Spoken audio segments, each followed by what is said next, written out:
சற்று முன் கிடைத்த தகவல் படி அரசியல் நாகரிகம்னா இதுதான் அப்படின்னு சொல்ற அளவுக்கு ஒரு தகவல் வெளிவந்திருக்கு அப்படின்னு நம்ம சொல்லலாம். முதல்வர் விஜய் அவர்கள் பார்த்தீங்கன்னா இந்த நாளில் ஸ்டாலினை சந்திக்கக்கூடிய ஒரு அற்புதமான வாய்ப்பு நடந்திருக்கு அப்படின்னே சொல்லலாங்க. தமிழக சட்டமன்றத்தின் முதல் நாள் கூட்டத்தொடர் முடிவடைந்ததுமே எவ்வித முன்னறிவிப்பும் இன்றி திமுக தலைவர் மு.க. ஸ்டாலின் அவர்களை சந்திக்க சென்றார் முதல்வர் அவர்கள் அப்படின்னே சொல்லப்படுது. ஸோ இந்த தகவல் பார்த்தீங்கன்னா மக்கள் மத்தியில் ஆச்சரியப்படுத்தக்கூடிய ஒரு தகவலாகவே இருந்திருக்கு அப்படின்னே சொல்லலாங்க. சித்தரஞ்சன் சாலையில் உள்ள ஸ்டாலின் இல்லத்திற்கு சென்ற முதல்வரை திமுக தலைவர் மு.க. ஸ்டாலின் வாசலுக்கே வந்து இன்முகத்துடன் வரவேற்றார் அப்படின்னு கூட சொல்றாங்க. அப்போது முதல்வர் விஜய்க்கு பொன்னாடை போர்த்தி பூங்கொத்து கொடுத்து மு.க. ஸ்டாலின் அவர்கள் கௌரவித்ததாகவே சொல்லப்படுது. பதிலுக்கு முதல்வர் விஜய் அவர்களும் பார்த்தீங்கன்னா தான் கொண்டு வந்திருந்த மலர் கொத்தை கொடுத்து மு.க. ஸ்டாலினுக்கு தனது மரியாதையை தெரிவித்திருக்கிறார். தேர்தல் களம் ஆக்ரோஷமாக இருந்த போதிலும் ஆட்சி பொறுப்பேற்ற பின் ஒரு மூத்த தலைவரை நேரில் சந்தித்து முதல்வர் விஜய் வாழ்த்து பெற்றது அனைவரிடத்திலுமே நெகிழ்ச்சியை ஏற்படுத்தியிருக்கு அப்படின்னு சொல்லப்படுது. சுமார் 20 நிமிடங்கள் நடைபெற்ற இந்த சந்திப்பில் தமிழகத்தின் வளர்ச்சி மற்றும் தற்போதைய அரசியல் சூழல் குறித்து பேசப்பட்டதாக ஒரு தகவல் வெளிவந்திருக்குங்க. இந்த சந்திப்பின் புகைப்படங்கள் தற்போது இணையதளத்துல வைரலாகி இருக்கு அப்படின்னே சொல்லலாம். இதுதான் பார்த்தீங்கன்னா உண்மையான ஒரு ஜனநாயகம் அப்படின்னே நம்ம சொல்லலாம். ஸோ இந்த விஷயம் பார்த்தீங்கன்னா மக்கள் மத்தியில் நிறைய பாராட்டுகளை பெற்று வருது அப்படின்னே நம்ம சொல்லலாம். இந்த விஷயம் பார்த்தீங்கன்னா யாருமே எதிர்பார்க்காத நேரத்தில் எதிர்பார்க்காத விதத்தில் நடந்திருக்கக்கூடிய ஒரு முக்கியமான விஷயம் அப்படின்னே சொல்லலாங்க. ஸோ மக்கள் நினைத்து பார்க்காத ஒரு விஷயத்தை தாவேக தலைவர் விஜய் அவர்கள் செய்திருப்பதாகவே சொல்லலாங்க. அதாவது முதலமைச்சர் விஜய் அவர்கள் ஸ்டாலினை சந்தித்து இந்த அற்புதமான ஒரு மாற்றத்தை கொண்டு வந்திருக்கிறார் அப்படின்னே நம்ம சொல்லலாம். என்னதான் அரசியல் களத்துல நிறைய மாற்றங்கள், நிறைய சவால்கள், நிறைய நெருக்கடிகள் இருந்தாலுமே விஜய் அவர்கள் செய்திருக்கக்கூடிய இந்த விஷயம் பார்த்தீங்கன்னா அனைவரிடமே ஒரு ஆச்சரியத்தை ஏற்படுத்தக்கூடிய ஒரு விஷயமாகவே இருந்திருக்கு அப்படின்னே சொல்லலாங்க. இந்த அரசியல் களமானது நிறைய மாற்றத்தை கொண்டு வரக்கூடிய ஒரு அரசியலாக கண்டிப்பாக இருக்க போகுது அப்படிங்கிறத நாம நிச்சயமாக எதிர்பார்க்கலாம். இதுவரை பார்த்தீங்கன்னா மற்ற அரசியல் உறுப்பினர்கள் செய்யாத ஒரு காரியத்தை முதலமைச்சர் ஜோசப் விஜய் அவர்கள் செய்து இருப்பதாகவே ஒரு தகவல் வெளிவந்திருக்கு. இதுவரை பார்த்தீங்கன்னா கருணாநிதி வீட்டுக்கு சென்று எம்ஜிஆர் சந்தித்தது உண்டா அப்படின்ற ஒரு கேள்வி மக்கள் மத்தியில இருக்குங்க. அது மட்டுமில்லாமல் ஜெயலலிதா வீட்டிற்கு சென்று கருணாநிதியோ ஸ்டாலினோ சந்தித்து இருக்கிறார்களா அப்படின்ற ஒரு கேள்வி கூட இருக்கிறது.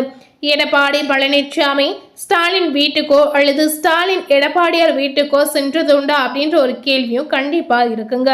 ஆனால் முதல்வர் விஜய் அவர்கள் ஸ்டாலின் வீட்டுக்கு சென்று இருக்கிறார். இதுதான் தமிழ்நாட்டில் ஒரு நாகரிக அரசியலாகவே நம்ம பார்க்கலாம். ஸோ நாகரிக அரசியல் தற்போது ஆரம்பமாகி இருக்கு அப்படின்னே நம்ம சொல்லலாங்க. தமிழக அரசியலில் பல தசாப்தங்களாக நிலவி வந்த இந்த கசப்பான அரசியல் கலாச்சாரத்தை உடத்தெறியக்கூடிய விதமாக முதலமைச்சர் விஜய் அவர்கள் இன்று மேற்கொண்டுள்ள இந்த நடவடிக்கை ஒரு புதிய சகாப்தத்தின் தொடக்கமாகவே பார்க்கப்படுகிறது. ஸோ இந்த விஷயமே மக்கள் மத்தியில் பெரும் எதிர்பார்க்கப்படுகிறது அப்படின்னு நம்ம சொல்லலாம். கடந்த காலங்களில் எம்ஜிஆர் அவர்கள், கருணாநிதி அவர்கள், ஜெயலலிதா அவர்கள், எடப்பாடி அவர்கள் இந்த மாதிரி மற்ற அரசியல் தலைவர்கள் யாரையும் சந்தித்தது இல்லைங்க.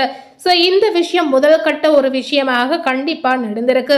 அதாவது முதல் தேர்தலே வெற்றி பெற்றிருக்கக்கூடிய முதலமைச்சர் விஜய் அவர்கள் முதல் கட்ட விஷயமாக இந்த மாதிரி விஷயங்களையும் செய்து வருகிறார். இதனால மக்கள் பாராட்டப்படக்கூடிய ஒரு விஷயமாக கண்டிப்பாக இருக்கிறது. பெரும் தலைவர்களுக்கு இடையே அரசியல் ரீதியாக மட்டுமின்றி தனிப்பட்ட ரீதியிலும் பார்த்தீங்கன்னா ஒரு பெரிய இடைவெளி நிலவி இருக்கு அப்படின்னே சொல்லலாம். ஒரு தலைவர் மற்றொருவரின் இல்லத்திற்கு சென்று சந்திப்பது என்பது தமிழக வரலாற்றில் அரிதான ஒன்றாகவே இருந்திருக்குங்க. ஆனால் அந்த பழமைவாத சுவர்களை உடைத்து முன்னாள் முதலமைச்சர் மு.க. ஸ்டாலின் இல்லத்திற்கே நேரில் சென்ற முதலமைச்சர் விஜயின் செயல் தமிழகத்தில் பெரும் மாற்றத்தை கொண்டு வரும் அப்படின்னு எதிர்பார்க்கப்படுகிறது.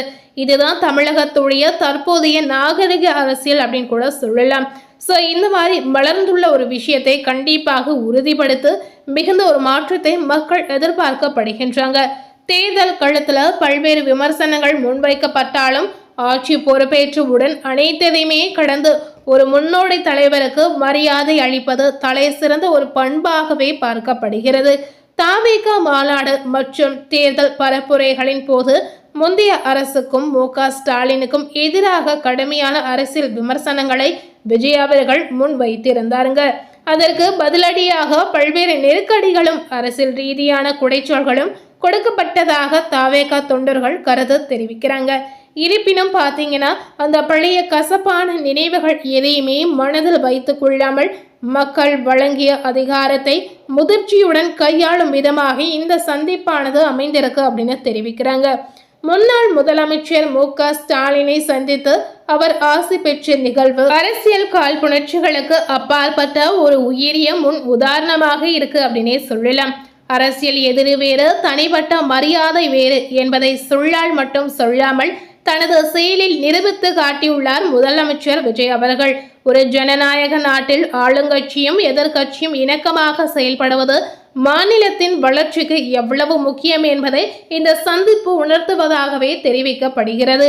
தமிழகத்தின் மூத்த அரசியல் தலைவர்கள் இந்த சம்பவத்தை தமிழக அரசியலின் ஆரோக்கியமான மாற்றமாகவே பார்க்கப்படுவதாகவே தெரிவிக்கலாம்.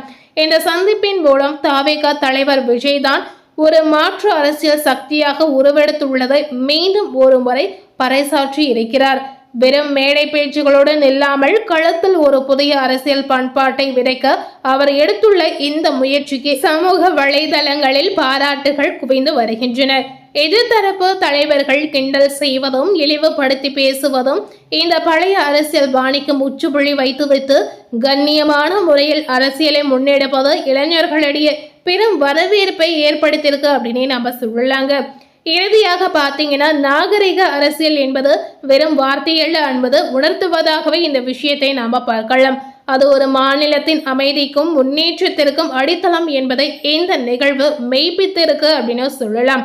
எவ்வளவோ தடைகளையும் நெருக்கடிகளையும் எதிர்கொண்ட பின்னரும் ஒரு பொறுப்பான முதலமைச்சராக தனது கடமையை செய்து முன்னாள் முதல்வரிடம் வாழ்த்து பெற்று விஜயின் அரசியல் முதிர்ச்சியை காட்டுகிறது.